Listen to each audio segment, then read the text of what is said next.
Hello সকলকে, এটা একটা মাটনের রেসিপি। খাসির মাংস আমরা যাকে বলি।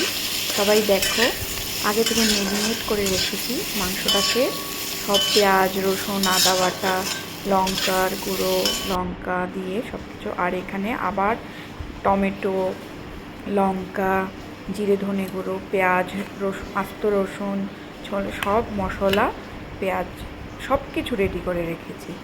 তারপরে আগে থেকে ম্যারিনেট করে 5 ঘন্টা রেখেছিলাম। তারপর এই তেলের মধ্যে রসুন থেতো করে দিয়েছি। এই দেখো, যা মশলা দেখিয়েছিলাম সবগুলিকে মিক্সারে মশলাগুলি করে তারপর মশলাটাকে কষিয়ে ম্যারিনেট মাটনটাকে দিয়ে ভালো করে ফ্রাই করে নিতে হবে। এখানে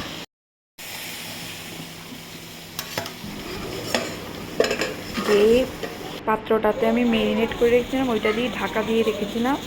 তারপরে একটু কষিয়ে প্রেশার কুকারে একটু সিটি দিয়ে দিয়েছি, কারণ না হলে মাটন তো ভালো করে সুসিদ্ধ হবে না।